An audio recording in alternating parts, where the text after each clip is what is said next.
من أمينا استجب دعانا ولا تخيب سيدي رجانا أمين أمينا استجب دعانا ولا تخيب سيدي. بسم الله. Alhamdulillah Rabbil Alamin wa bihi nasta'in wa ala umuri dunya waddin wassalatu wassalamu ala sayyidina wa habibina Muhammad ashrafil anbiya'i wal mursalin wa ala alihi wa ashabihi ajma'in. Rabbi shrah li sadri wa yassir li amri wa hlul 'uqdatam min lisani yafqahu qawli. Subhanaka la ilma lana illa ma 'allamtana innaka antal alimul hakim.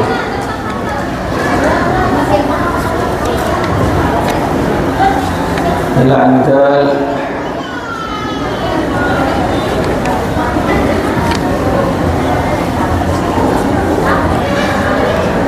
jadi alhamdulillah kita ini sekarang lagi berada di bulan Sya'ban. Dimana kita sering dengar bahwasanya syahrul Nabi SAW bahwa syahrul Sya'ban. Kalau kita ketahui, mungkin kita tahu nisfu Sya'ban itu ya. Nisfu Sya'ban adalah waktu dimana amal kita dalam setahun itu diangkat oleh Allah Subhanahu wa Ta'ala. Jadi pengangkatan amal itu ada yang semingguan, ada yang mingguan, ada yang bulanan, ada yang tahunan. Ya. Dalam skala setahun itu pengangkatan amal terjadi pada nisfu Sya'ban. Kalau mingguan terjadi pada yaumul Itsnain wal Khamis, hari Senin sama hari Kamis. Itu pengangkatan amal dalam mingguan.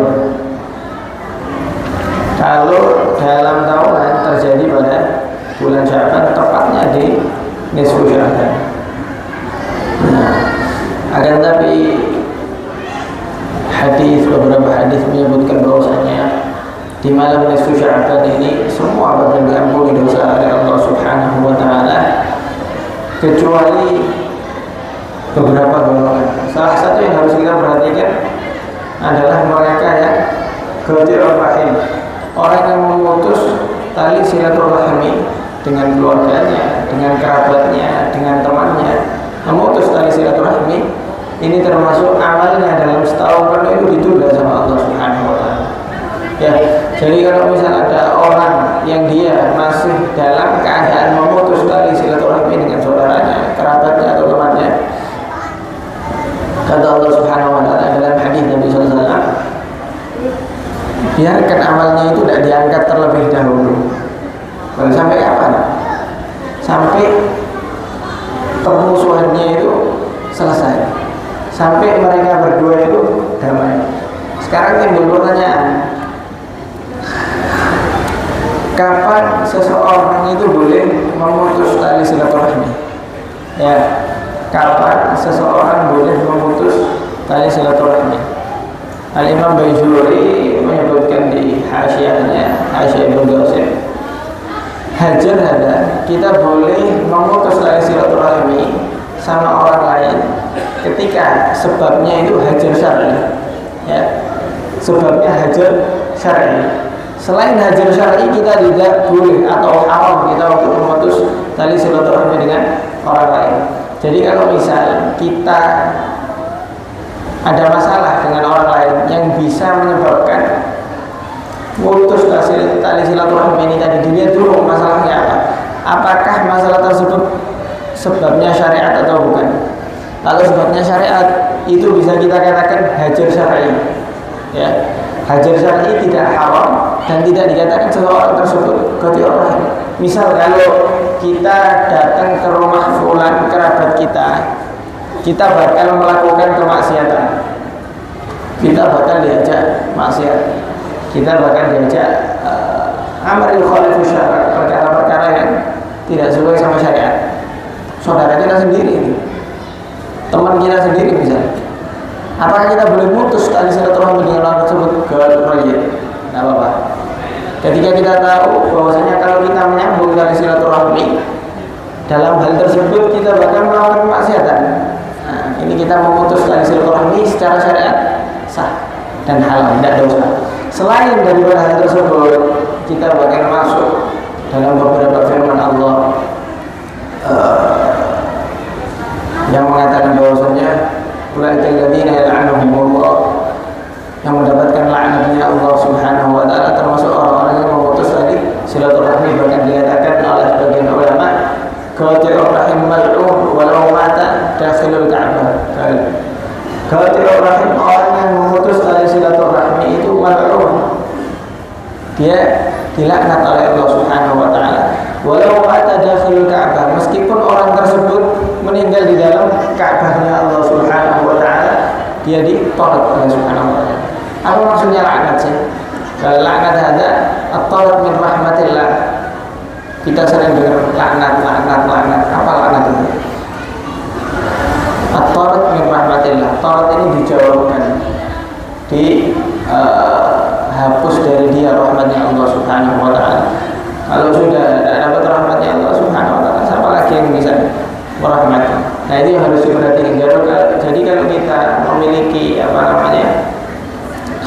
permasalahan dengan saudara kita, kerabat kita, teman kita, dilihat apakah sebab permasalahan tersebut secara syariat. Kalau secara syariat tidak apa-apa, kita putus tali silaturahmi tersebut. Kalau tidak, haram. Kita punya amal setahun ini, ya, dari Sya'ban tahun kemarin sampai ini Sya'ban sekarang, mau diangkat sama Allah Subhanahu wa taala karena kita memutus tali silaturahmi. Amal tersebut ditunda, amal tersebut ditanggalkan, ditunggu, tidak bisa diangkat sama Allah Subhanahu wa taala. Nah, mau sama tetangga, mau sama saudara. Sebagian ulama saking syadidnya mengatakan bahwasanya kapan sih orang bisa dikatakan memutus tali silaturahmi? Sebagian ulama mengatakan ketika dia itu dulu, misal muamalahnya itu sering ngobrol, kalau ketemu itu sering bercengkrama dan lain-lain. Terus ada masalah, sudah tidak kayak dulu lagi, meskipun masih sama-sama, sudah tidak kayak dulu lagi.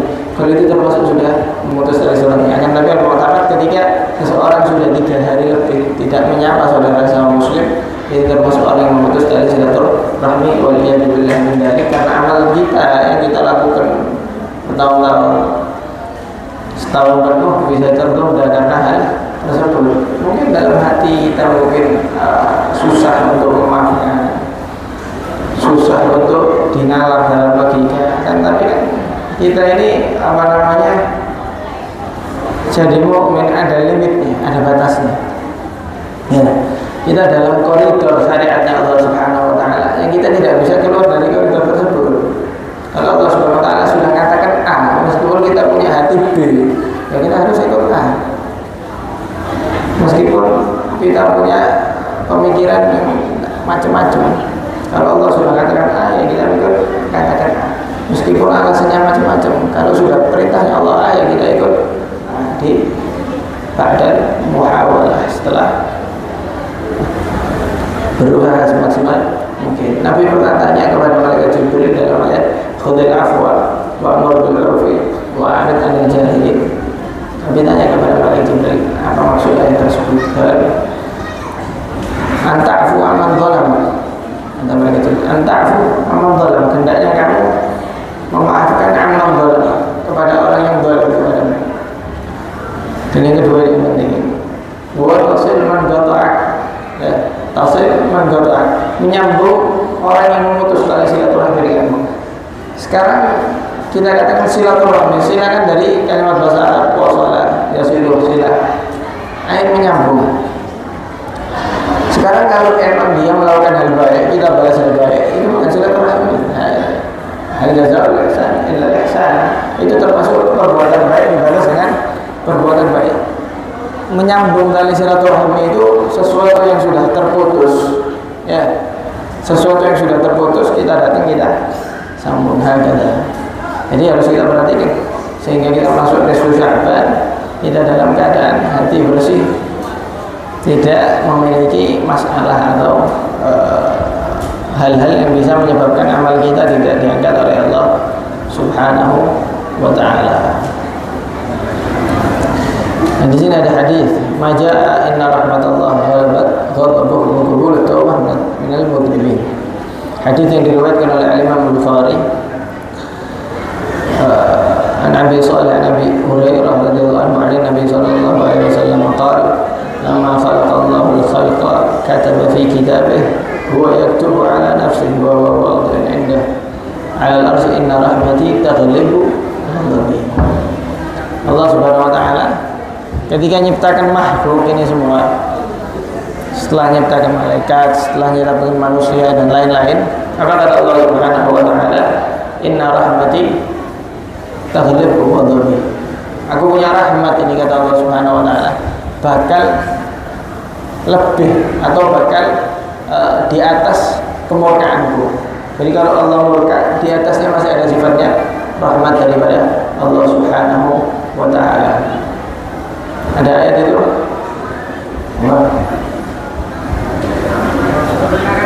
Bukan inna rahmatullah ghafurur rahim. Ada satu lagi ayat. Ada satu lagi ayat yang dimana ketika iblis mendengar ayat tersebut, iblis sampai bilang, di juz 9 iblis sampai bilang, saya bisa masuk dalam rahmatnya Allah Subhanahu wa taala. Terus di ayat setelahnya alladzina yattabi'una Allah alam, lupa namanya. Intinya di ayat tersebut Allah saking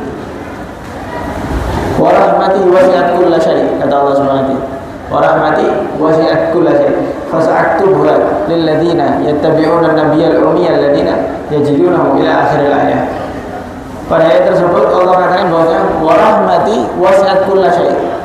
Aku punya rahmat ini, kata Allah Subhanahu wa taala, wasi'at kulla syai', mencakup segala sesuatu. Ya. Kata Allah, saya punya rahmat ini mencakup segala sesuatu. Kalau kita perhatikan di dunia, siapa yang tidak kena rahmatnya Allah Subhanahu wa taala? Hatta kufar. Meskipun orang-orang kafir kena rahmatnya Allah Subhanahu wa taala. Kita lihat kufar fi ni'am. Orang-orang kafir dalam kenikmatannya Allah Subhanahu wa taala. Dalam kesehatan, dalam kekayaan, dalam ini termasuk rahmatnya Allah Subhanahu wa taala. Ya, termasuk rahmatnya Allah Subhanahu wa taala. Al-bahaim, kita melihat hewan-hewan, binatang-binatang, tumbuhan. Rahmati wasi'at kulla syai'. Rahmatnya Allah Subhanahu wa taala mencakup segala sesuatu. Akan tapi perlu kita ketahui, rahmatnya Allah di dunia mencakup segala sesuatu, akan tapi nanti di akhirat mencakup mukminin. Wal kuffar masih alaihimur rahmah. Dan orang kafir tidak dapat rahmatnya Allah Subhanahu wa taala. Dan semoga kita mendapatkan rahmatnya Allah fi darid dunya wa daril akhirah.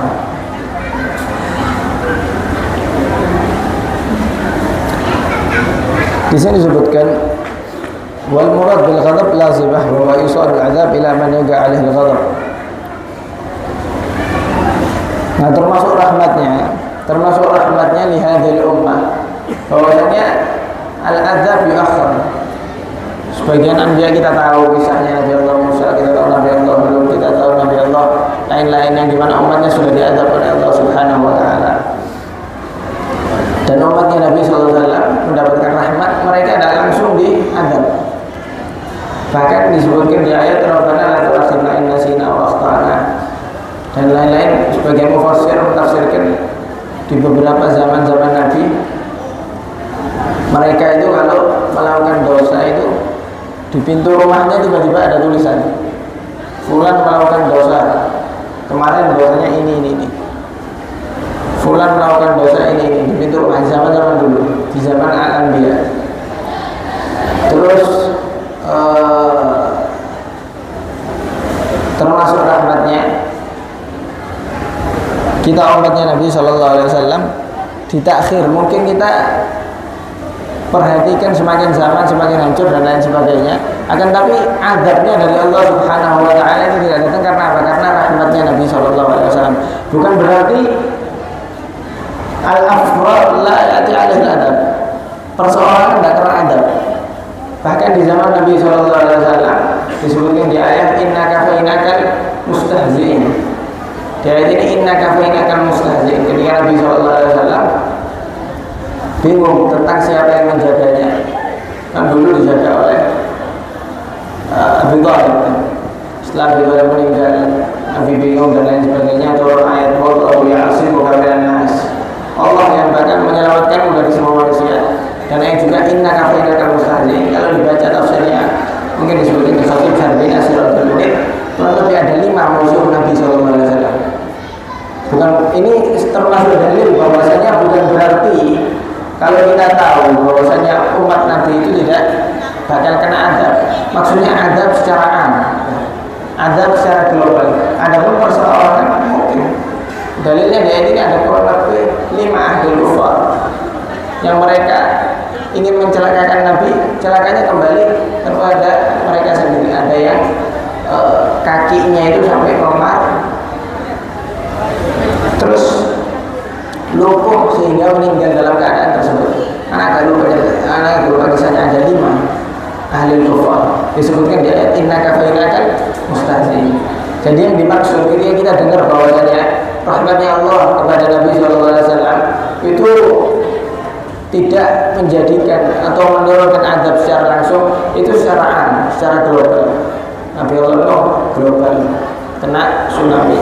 Tapi kalau secara perseorangan itu masih memungkinkan.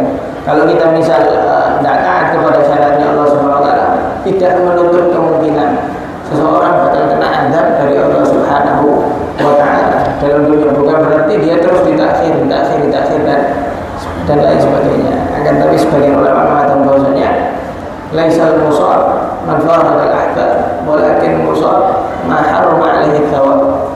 Mungkin kita tahu bahwasanya adab itu berupa penyakit, adab itu berupa berpisah dengan seseorang yang kita sayangi atau kita cintai atau kita punya penyakit dan lain sebagainya. Tetapi ulama kata walakin al-musab man harrama alaihi thawab. Akan tapi hakikatnya orang yang terkena musibah, yang terkena azab oleh Allah Subhanahu Wa Taala, yang dia itu dijauhkan sama oleh Allah Subhanahu Wa Taala, yang Allah Subhanahu Wa Taala tidak mau dekat sama dia. Itu benar-benar hakikatul azab. Karena apa? Karena itu bakal yuaddi ila azab yang mukhallad. Azab tersebut akan berujung kepada azab yang selama-lamanya. Mungkin bahwa dia hidup di dunia tidak sakit, dia hidup di dunia nikmat kaya raya, hidupnya serba ada. Akan tapi kalau kita kembali ke tafsirannya atau pengertiannya, apa yang dimaksud adab sebenarnya?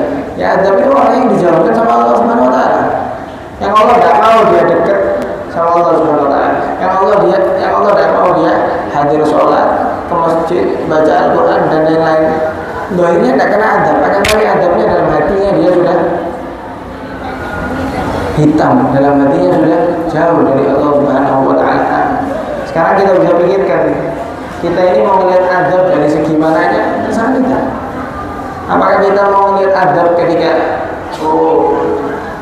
pasarnya sepi, syarat uangnya, itu adab secara zahir. Tapi adab secara batin kita kurang memperhatikan, karena kita tidak seberapa sedih kalau kita kehilangan beberapa sholat sunnah, kehilangan beberapa baca Al-Quran. Akan tapi kalau kita kena penyakit secara zahir, sambatnya na'udzubillah min dzalik. Padahal hadithul adab man harrama alaihi thawab, mereka yang diharamkan sama Allah Subhanahu Wa Taala pahala. Kan kita ibadah ini taufik Allah. Fil hidayah, masalah hidayah fil Quran ada hidayah khalqi wa hidayah sababi. Ada hidayah khalqi wa hidayah sababi. Hidayah khalqi seperti ayat innaka la tahdi man ahbabta walakin Allah yahdi man yasha. Hidayah sababi seperti ayat wa innaka la tahdi ila siratal mustaqim. Kalau kita lihat ayat pertama, Allah Subhanahu Wa Taala mengatakan kepada Nabi sallallahu alaihi wasallam, innaka la tahdi man ahbabta. Ya Muhammad, kamu tidak bisa memberi hidayah. La tahdi man ahbabta, orang yang kau cintai, walakin Allah yahdi man yasha. Ini namanya hidayah khalqi. Ayat satunya, wa innaka la tahdi ila shiratal mustaqim. Wa innaka yang sesungguhnya engkau Muhammad la tahdi, lam di sini lazimah, rabithah, astagfirullah, lam ditakid ya. Sesungguhnya engkau Muhammad la tahdi ila shiratal mustaqim, bisa memberikan hidayah kepada jalan yang lurus. Kalau kita lihat ayat pertama mengatakan bahwasanya Allah mengatakan Nabi Muhammad, innaka la tahdi man ahbabta. Ya Muhammad, kamu tidak bisa memberi hidayah seorang yang kau cintai. Ayat kedua Allah justru mengatakan bahwasanya engkau bisa menunjukkan seseorang kepada siratal mustaqim. Nah, makanya disebutkan oleh ahli mufassir bahwasanya hidayah fil Quran kisman. Fi hidayah khalqi, fi hidayah sababi. Hidayah khalqi itu yang sudah diletakkan kepada hati-hati seorang mukmin. Itu namanya taufik min Allah. Dari kecil alhamdulillah antum sudah dikasih iman sama Allah Subhanahu wa taala. Itu hidayah khalqi. Dari min aslil khilqah kita sudah beriman kepada Allah Subhanahu wa taala. Oleh sebab itu ayat Dzalikal kitabu la raiba fihi hudan lil muttaqin. Dzalikal kitabu la raiba fihi hudan lil muttaqin. Kenapa harus disebutkan hudan lil muttaqin? Al-Qur'an hudan lil muttaqin atau lil muttaqin? Harusnya kan untuk orang yang bertakwa dan orang yang tidak bertakwa. Nah, yang dimaksud hudan di sini, hidayah di sini hidayah khalqi lil muttaqin. Buat orang yang bertakwa, dia sudah ditaruh hidayah di hatinya sama Allah Subhanahu wa taala, yang dinamakan hidayah khalqi. Adapun hidayah sababi, mereka yang mengajak seperti Nabi SAW mengajak umatnya masuk Islam, seperti ada dai yang mengajak orang lain untuk taat kepada Allah Subhanahu wa taala, itu namanya hidayah sababi. Adapun hidayah khalqi urusannya Allah Subhanahu wa taala. Jadi perlu kita ketahui, kalau kita melihat zahirnya orang sudah kita kasih hidayah sababi, sudah diajak, sudah diperingatkan, akan tapi tidak dikasih hidayah khalqi sama Allah Subhanahu wa taala, mau gimana?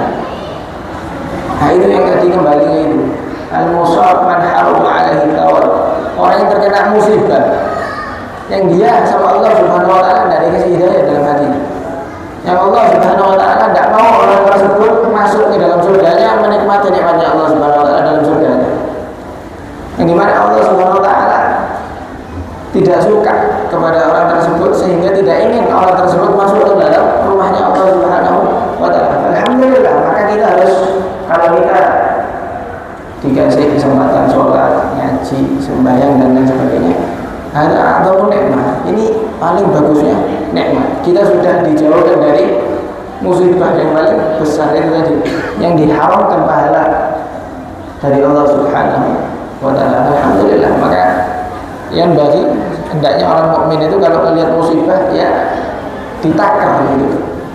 Ojo nek kena masalah dunia itu sumpahnya alhamdulillah dan kesal, sumpah, bingung dan lain sebagainya.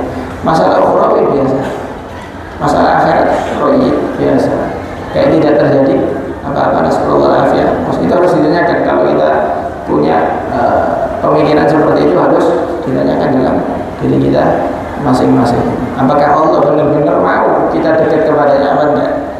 Apakah Allah benar-benar mau kita masuk surganya apa enggak? Kita masuk surganya Allah Subhanahu wa taala jelas dari rahmatnya Allah Subhanahu wa taala, murni dari rahmatnya Allah Subhanahu wa taala. Oleh sebab itu diriwayatkan beberapa hamba yang doa kepada Allah Subhanahu wa taala, Allah itu sumpah dengar suaranya, dia minta A, minta B, minta C sama Allah Subhanahu wa taala, malaikat kasih orang. Dia minta apa kasih orang. Saya sumpah dengarkan dia minta, saya tidak suka. Sebagian hamba lain yang Allah cinta suaranya, yang Allah senang dengar suaranya, dia minta tidak dikabul-kabulkan sama Allah Subhanahu wa taala. Karena apa? Karena Allah senang ketika hambanya yang dicintai ini tetap merasa bersyukur kepada Allah Subhanahu wa taala. Oleh sebab itu kita harus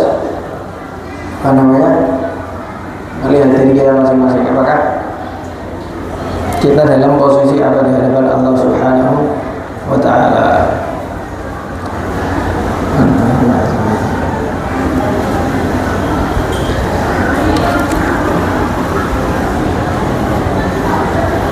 Akhrajal Bukhari fi kitab at-tauhid. Terus disebutkan kalau sampai itu Nabi sallallahu alaihi wasallam, inna 'abdan asabatan bi nurub wa makal adna badan Faqal rabbi adnabtu dhanba faghfirli, faqala lahu rabbu a'lam abdi anna lahu rabban yaghfiru dhanba wa ya'khudhu bihi wa ghafartu li abdi thumma makatha ma syaa Allah thumma asaba dhanban. Di sini disebutkan ada seorang hamba yang dia melakukan dosa kepada Allah Subhanahu wa ta'ala. Setelah itu dia datang kepada Allah Subhanahu wa ta'ala, ngaku terhadap dosa yang dia lakukan. Ya Rabb, asabtu dhanba, aku melakukan sebuah dosa. Allah Subhanahu wa ta'ala mengatakan kepada malaikatnya, wahai malaikat, kamu kasih tahu kepada hamba tersebut bahwasanya dia punya Tuhan yang maha pengampun, dia punya Tuhan yang maha pengasih. Akan tapi kita harus pahami, inna rabbaka ladzu maghfiratin 'alan nas wa inna rabbaka lasyadidul iqab.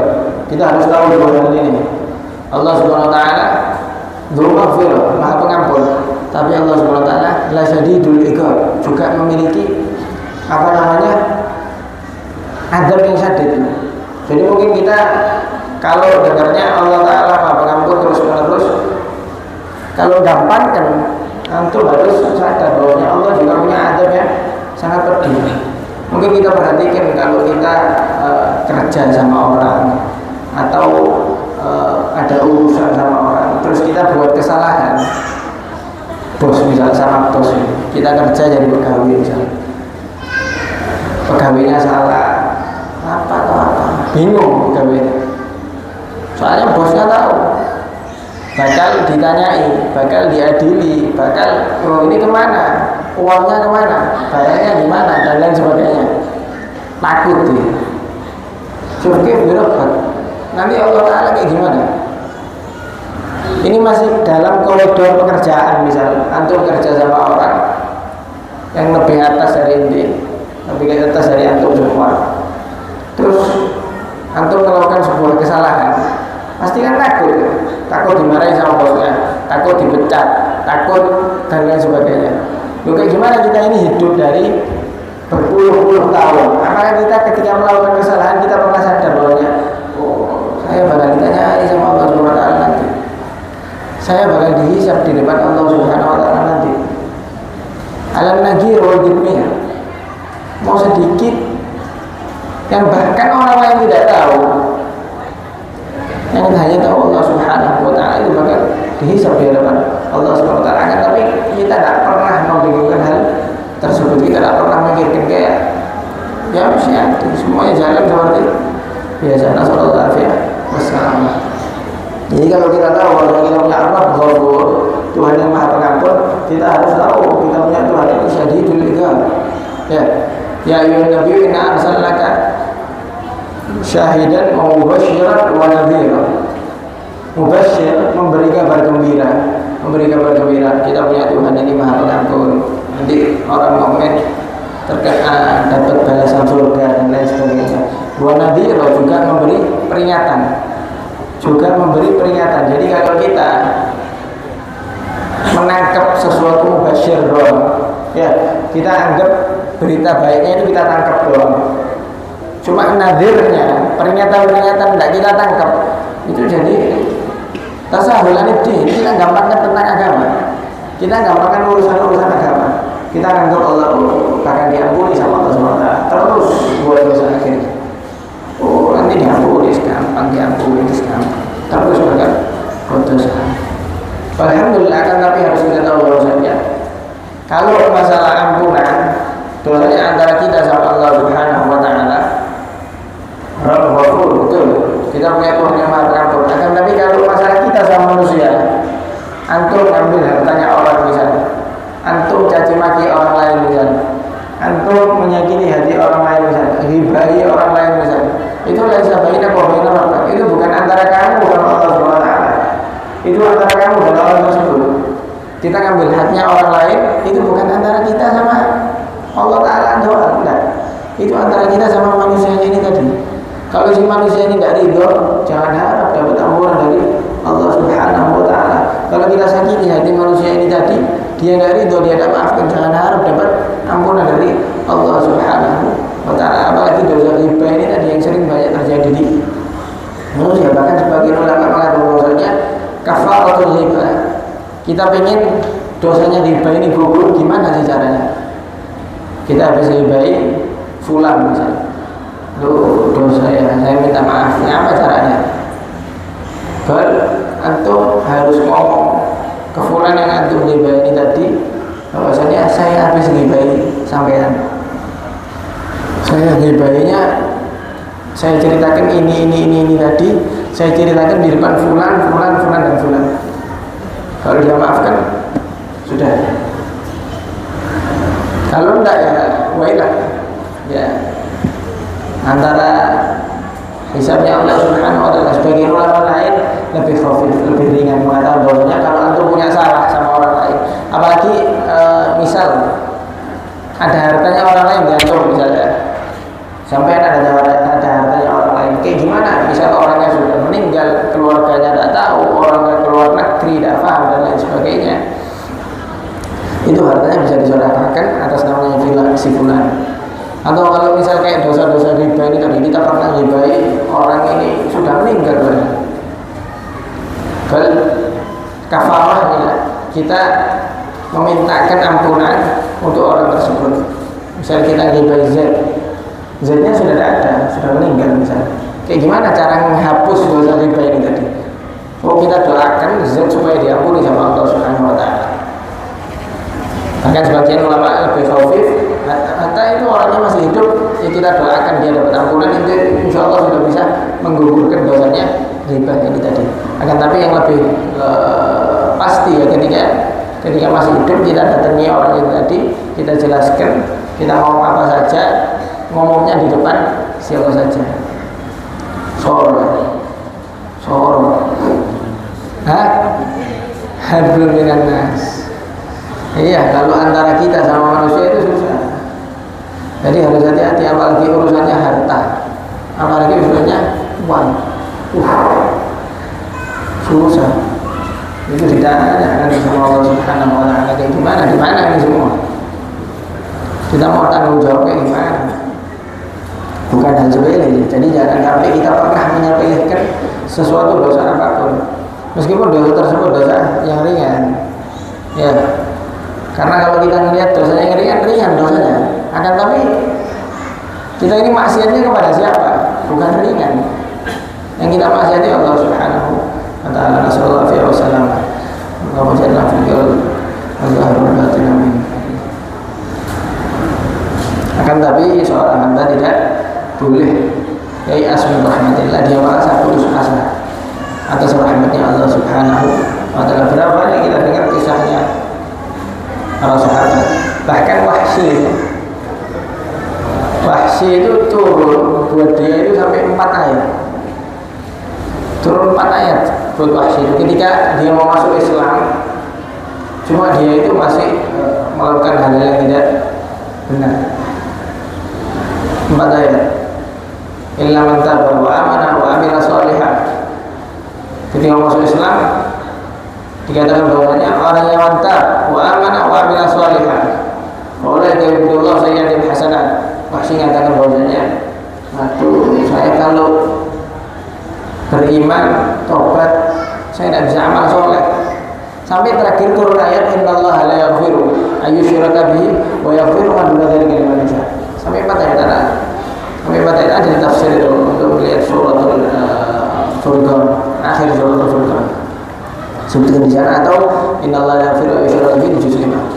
Sampai 4 ayat turun kepada Wahsy, seseorang yang pernah bunuh paman Nabi SAW. Jadi kalau kita memiliki dosa, jangan sampai punya pikiran bahwasanya, waduh, saya ini sudah tidak bakal diampuni sama Allah SWT. Tidak boleh. Ya. Al-ya'as min rahmatillah minal kabair. Ketika kita berputus asa atas rahmatnya Allah Subhanahu wa taala, itu termasuk kabair, termasuk dosa besar. Innallaha la yaghfiru ayyushraka bihi. Allah tidak mengampuni. Innallaha la yaghfiru ayyushraka bihi. Tidak mengampuni dosa syirik, akan tapi dosa selain syirik Allah akan ampuni selama kita sedikit bertobat. Dan tapi itu tadi, kalau anda pernah ngambil hartanya orang, pernah meninggalkan sholat misalnya, pernah tidak puasa, pernah tidak haji, tidak cukup datang ke masjid, ya Allah ampun saya, tidak bisa. Kalau antum punya utang sholat, ya sholat diganti. Punya utang puasa, ya puasa. Punya utang zakat, ya zakat. Bukan datang di masjid taubat, belum enggak. Itu hak, belum gugur. Itu masih kita punya tanggung jawab masih di sini. Kalau orang 2-3 tahun tidak sholat, oh datang ke masjid taubat, habis gitu tiap hari sholat dia. 2-3 tahun tidak digodok, tidak bisa. Harus digodok. Kalau tidak tahu berapa lama yang dia tinggalkan dalam sholat tersebut, aku lupa berapa sholat dulu yang saya tidak sholat. Habib terakhir Mansur di Bukhari Al-Mustarsyidin diambil kadar yang dimana kalau setelah kadar itu tidak mungkin dia ada sholat yang terlewatkan. Misal ada orang dia sering tidak sholat, mau tobat. Ustaz saya ini mau tobat, cuma saya ini sering tidak sholat, cuma tidak tahu jumlah sholat yang saya tinggalkan ini berapa. Dia harus sholat berapa kali?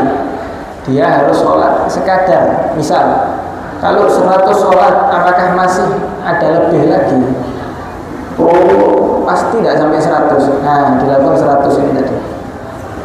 Kalau 50 sholat, oh mungkin 50 kurang lebih, tambah orang. 70 sholat, oh 70 pasti tidak lebih dari 70 sholat. Nah itu, kodok 70 sholat. Jadi kalau misalnya ada orang sholat atau puasa misal, tidak tahu puasanya kodok berapa lama misalnya, setahun tidak pernah puasa, itu double itu. Kalau orang misal tidak puasa, terus dia punya kesempatan untuk godok puasa, terus dia dan godok sampai datang Ramadan setelahnya, dia bukan godok puasa doang setelah Ramadan itu, dia godok puasa sama bayar denda, sama bayar fidyah. Misal dia punya utang 10 puasa Ramadan tahun kemarin, sampai Ramadan ini belum digodok sama dia, mampu untuk godok, nggak digodok. Selesai Ramadan ini utang 10 kan masih ada, itu utang 10 ditambah fidyah. Fidyah itu denda. Mut ta'am, satu mut itu satu denda beras. Ya, satu hari satu genggaman tangan. Jadi kalau 10 hari 10 genggaman tangan. Kalau 2 tahun ya tambah 2 mut, 3 tahun 3 mut. Ya situ dilihat kalau misalnya kita pernah meninggalkan amalan-amalan tersebut sama. Atau misal zakat, orang misal dia sudah sampai nisab emas misal, dia punya emas berapa kilo misal, bertahun-tahun tidak dizakati, bukan berarti zakatnya sekali, enggak, itu tiap tahun dihitung itu. Misal 100 kilo, zakatnya emas berapa? Rubuh ya? Iya rubuh, zakatnya emas rubuh. Lala, rubuh usul 2/5. Misal 100 kilo, dia zakatnya 2,5 kilo. Dia baru mau zakat 5 tahun setelah punya 100 kilo. Ya berarti terus dihitung itu. Bukan 2,5 kilo toh. Ya, kalau berarti misal sholat, puasa, sama zakat kita tinggalkan. Kita tidak perlu masuk masjid itu terus taubat yang mulia, enggak. Kita harus doa amal-amal tersebut. Falihatan Rasulullah SAW, mudah-mudahan kita bisa mengamalkan hal-hal tersebut dan tidak menyisakan sedikit pun dosa yang kita tinggalkan, yang tidak bisa kita gugurkan. Kita harus gugurkan. Kalau kita punya sholat, ya kita kerjakan sholat tersebut. Kalau punya utang puasa, kita kerjakan. Kalau punya utang zakat, dizakati. Sehingga di hadapan Allah Subhanahu Wa Taala kita punya dosa-dosa yang gampang diampuni sama Allah Subhanahu Wa Taala. Allah hadin yang mengkunakan sholat jami'an syami'an wa ala habibullah sallallahu alaihi wasallam. Al-Fatihah. Alhamdulillah.